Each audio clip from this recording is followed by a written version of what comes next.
வணக்கம். JK channel மூலம் வரவேற்கிறேன்.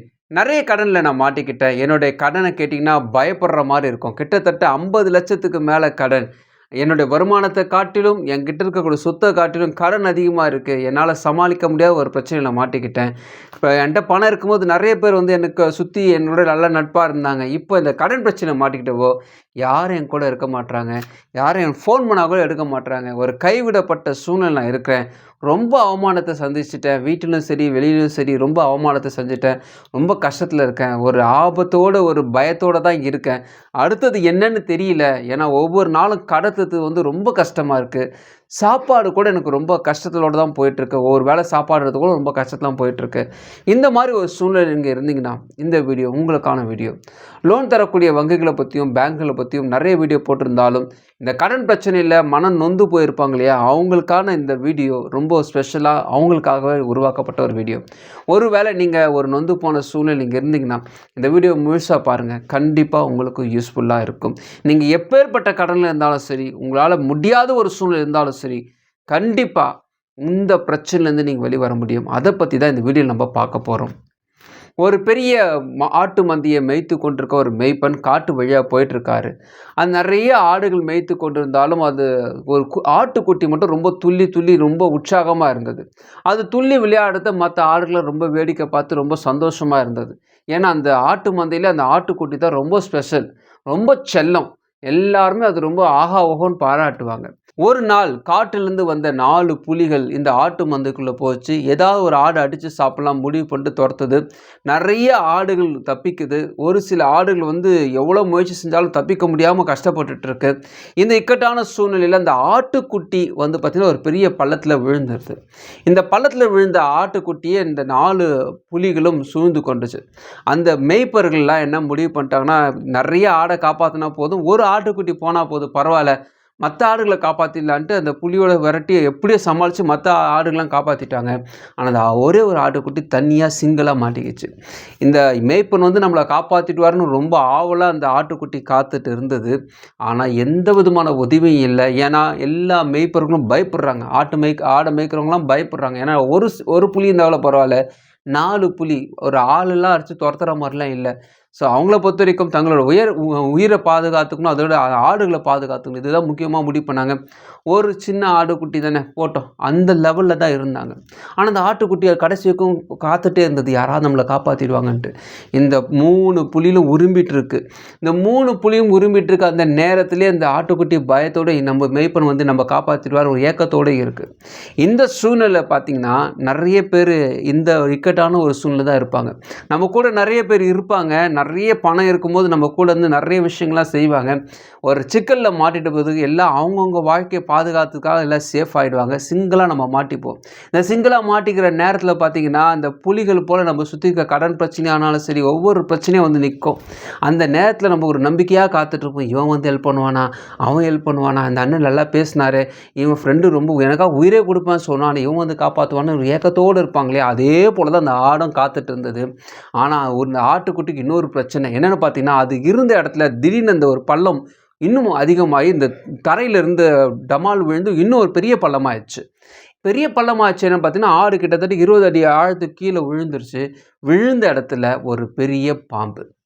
இந்த ஆட்டுக்குட்டிக்கு என்ன பண்ணுதுன்னே தெரியல. பாம்பை சுற்றி நிறைய பாம்பு முட்டை. இந்த ஆட்டுக்குட்டி என்ன ஆச்சு, மேலே போனால் இவன் முட்டை மாட்டிப்போன்னு நினச்சோம், இப்போ பாம்புக்கிட்ட மாட்டிக்கிட்டோம். அதுவும் பெரிய மலைப்பாம்பு. கண்டிப்பாக நம்ம இவனுக்கு இரையாக போகிறோன்னு பயத்தோடவே அந்த ஆடு இருந்தது. ஆனால் இங்கே ஒரு விஷயம் என்னென்னு பார்த்தீங்கன்னா, அந்த மலைப்பாம்பு ரொம்ப டயர்டாக இருந்துச்சு. அப்போ தான் நிறைய முட்டை போட்டதுனால மலைப்பாம்பு ஒரு பயத்தில் இருந்தது. சில நேரத்தில் நம்ம ஒரு பிரச்சனையில் இருப்போம். அந்த பிரச்சனையில் காட்டில் ஒரு பெரிய பிரச்சனை வரும்போது, அப்போ அந்த பிரச்சனையே பரவாயில்லையே, இப்போ பிரச்சனை பெருசாக இருக்குது நம்ம நினச்சிக்கிற நேரத்தில் நம்ம பயத்தோடு இருக்கும்பொழுது ஒரு விஷயம் நல்லா புரிஞ்சுக்கணும். நீங்கள் அந்த பிரச்சனையை பார்த்து பயந்துட்டுருக்கீங்க, அதே நேரத்தில் அந்த பிரச்சனையும் உங்களை பார்த்து பயந்துட்டுருக்கு. ஏன் அந்த பாம்பு பயந்ததுன்னு பார்த்தோன்னா, அந்த ஆடுக்குட்டி இருந்த படம் ஃபுல்லாக பாம்பு முட்டையாக இருந்துருவோம். இந்த ஆடுக்குட்டியை எங்கே நம்ம சாப்பிட முயற்சி செய்யும்பொழுது இந்த முட்டையெல்லாம் உடஞ்சிட போகுதுன்ட்டு பயந்துக்கிட்டு அந்த பாம்பு அமைதியாக அந்த ஆடுகிட்ட போயிட்டு, நீ பேசாமல் என் மேலே ஏறிட்டு நான் மேலே விட்டுறேன், அப்படியே தூக்கின்னு போய் மேலே விட்டுறேன்னு சொல்லுது. ஆனால் அந்த ஆட்டுக்குட்டி என்ன சொல்லுது, நான் மேலே போனால் புலியில என்னை சாப்பிட்ருமேன்னு பயத்தில் சொல்லுது. அப்போ அந்த பாம்பு என்ன சொல்லுது, பயப்படாத, என்கிட்ட இருக்கிற சின்ன சின்ன பாம்பெல்லாம் மேலே போடுறேன், அந்த பார்த்துட்டு அந்த புலிகள் பயந்துடும். நீ மேலே போயிட்டு முட்டை உடஞ்சிச்சுன்னா எனக்கு இன்னும் கோபம் வந்துடும், உன்னை சாப்பிட்ற மூடில் நான் இல்லைன்னு சொல்லிச்சு. அதே போல் அந்த பாம்பு என்ன பண்ணுது, தன்னுடைய தலை மேலே அந்த ஆட்டுக்குட்டி இருக்கிறதுனால அழகாக மேலே தூக்கி மேலே கொண்டு போகுது. ஆட்டுக்குட்டியை சுற்றி நிறைய பாம்பு, சின்ன சின்ன பாம்புலாம் இருக்கவோ புலிகள் ஆட்டுக்குட்டியை தொட பயப்படுது. நிறைய சுற்றி சின்ன சின்ன பாம்புகள் இருக்கோ, புலிகள் எல்லாம் பயந்துட்டு ஆஹா இதை சாப்பிட போய் நமக்கு உயிர் பாதிப்பும் போயிடுது. அதிர்ஷ்டவசமாக அந்த சின்ன பாம்புகள் அந்த ஆட்டுக்குட்டியை கடிக்கலை, எல்லாம் அவங்க அம்மாவை தேடி கீழே போயிடுச்சு. ஆட்டுக்குட்டி உயிர் தப்பிச்சிச்சு. இந்த ஆட்டுக்குட்டிக்கு நடந்தது போல தான் நம்மளுடைய வாழ்க்கையும் நடக்கும். ஆனால் அந்த நேரத்தில் நம்ம பதறி போகிறோமா, சோர்ந்து போகிறோமா, என்ன பண்ணுறோன்னு தான் ரொம்ப முக்கியம். அந்த ஆட்டுக்குட்டியை போல் உங்களுக்கு சூழ்நிலை இருந்தாலும் நீங்கள் எதை பார்த்து பயந்தீங்களோ அந்த நபரே அந்த சூழ்நிலையை உங்களை காப்பாற்றி மேலே வரும். நீங்கள் மேலே வரதை பார்க்கும்பொழுது இது வரைக்குமே உங்களுக்காக காத்துட்டு இருந்த ஆபத்தானாலும் பிரச்சனைகளானாலும் சரி, உங்கள்கிட்ட இருக்கக்கூடிய பெரிய விஷயத்தை பார்த்து பயந்து அவங்க ஓடிடுவாங்க. இந்த ஆட்டுக்குட்டியால் மறுபடியும் அந்த கிராமத்து வழியாக போகும்போது எல்லாருக்கும் ஆச்சரியம்.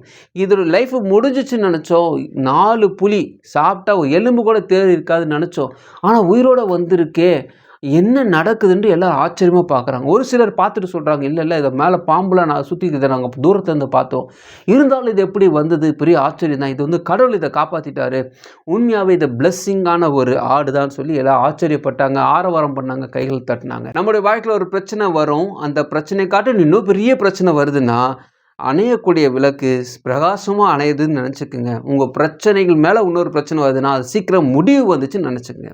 அந்த பிரச்சனைக்கு முடிவு வந்துருச்சு, நீங்கள் காப்பாற்றப்படுவீர்கள். அவமானப்பட்ட அதே இடத்துல, கைவிடப்பட்ட அதே மக்கள் முன்னாடி நீங்கள் நடக்கும் பொழுது எல்லாரும் உங்களை பார்த்து ஆச்சரியப்படுற விதமாக இந்த கடன் பிரச்சனை நீங்கள் வெளியே வருவீங்க. ஏதோ ஒரு குட்டி கதையை சொல்லி ஆறுதல் படுத்துறதுக்காக உங்கள்கிட்ட நான் சொல்லலை, இது உண்மையான ஒரு விஷயம். பைபிளில் பார்த்தீங்கன்னா தானியேல்னு ஒருத்தர் இருந்தார். தானியேலோட ஹிஸ்ட்ரி பெருசு, இந்த கதைக்கு ஏற்ற மாதிரி நான் சுருக்கி சிம்பிளாக சொல்கிறேன். அவர் ஒரு பெரிய ராஜா கீழே ஒர்க் பண்ணிட்டு இருந்த ஒரு ஆள். அந்த தானியேலுக்கு 3 வேலையும் 5 வேலையும் தொழக்கூடிய, அதாவது கடவுளை தொழக்கூடிய ஒரு மனுஷன்.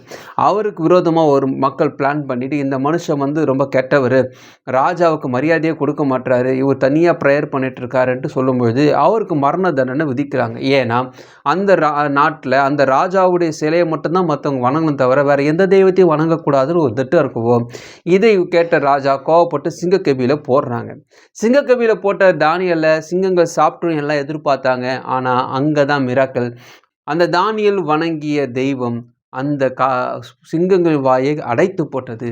சிங்கங்கள் கடிக்க முடியல. சிங்கக்கபியில் போடக்கூடிய சூழ்நிலை உங்களுக்கு வரலாம். உங்களுக்கு சுற்றி இருக்கக்கூடிய பிரச்சனைகள்லாம் உங்களை சாப்பிட்ற மாதிரி ஒரு சூழ்நிலை இருக்கலாம். உங்களை சுற்றி சிங்கங்கள் இருக்கலாம், அல்லது புலிகள் இருக்கலாம். நீங்கள் காப்பாற்ற வழியே இல்லாத இருக்கலாம். உங்களை வேடிக்கை பார்க்கணும் சுற்றி இருக்கலாம். ஆனாலும் ஞாபகம் வச்சுக்கோங்க, எதுவுமே உங்களை சேதப்படுத்த முடியாது. நீங்கள் வைத்திருக்கிற நம்பிக்கை தான் உங்களை காப்பாற்று. அடுத்த நாள் அந்த ராஜா அந்த கெபி ஓப்பன் பண்ணி பார்க்குறாரு. தானியேல் செத்துட்டான்னு நினச்சாரு. ஆனால் தானியேல் உயிரோடு இருக்கிறான், சிங்கங்கள் அமைதியாக இருக்குது. இதை பார்த்துன்னு ராஜாவுக்கு பெரிய ஆச்சரியம். நீ வணங்குற தெய்வம் தான் பெரிய தெய்வம், நான் அதை நம்புகிறேன்னு சொல்கிறாரு. அவமானப்பட்ட அதே இடத்துல அதே தானியேல் கௌரவிக்கப்படுகிறார். இந்த வாழ்க்கையில் நமக்கு வரக்கூடிய துன்பங்களும் துயரங்களும், நம்மளை கழுத்து நடுக்க மாதிரி வரக்கூடிய பிரச்சனைகளும், நம்ம முடிஞ்சிருச்சு லைஃப், இதுதான் அவ்வளோதான் யாராவது சொன்னாங்களா, நீங்கள் ஞாபகம் வச்சுக்கோங்க. அந்த ஆட்டுக்குட்டியை ஞாபகம் வச்சுக்கோங்க, அந்த தானியலை ஞாபகம் வச்சுக்கோங்க. உங்களுடைய வாழ்க்கையும் இது போல் மாற அதிகமான வாய்ப்பு இருக்குது. காரணம் ஒன்று தான், நம்பிக்கையாக இருங்க, சோர்ந்து போகாதீங்க. எந்த சூழ்நிலையும் உங்களை சேதப்படுத்தாது, எந்த சூழ்நிலையும் விழுங்க முடியாது. ஏன்னா கடவுள் உங்களோடு இருக்கிறார். நம்பிக்கையை எந்த நேரத்தில் விட்டு போயிடாதீங்க.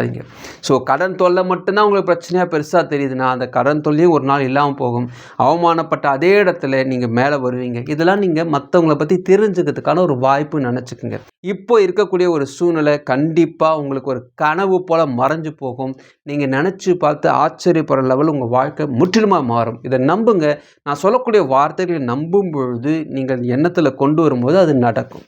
ஸோ கண்டிப்பாக கடவுள் உங்களுக்காக வேலை செய்து கொண்டிருக்கார். பொறுமையாக இருங்க. கண்டிப்பாக இந்த பிரச்சனை வெளியே வருவீங்க. இந்த வீடியோ உங்களுக்கு பிடிச்சமாக நினைக்கிறேன். உங்கள் ஃப்ரெண்ட்ஸுக்கு ஷேர் பண்ணுங்க. பிடிச்சமாக மறுபடியும் பார்க்கலாம். வணக்கம்.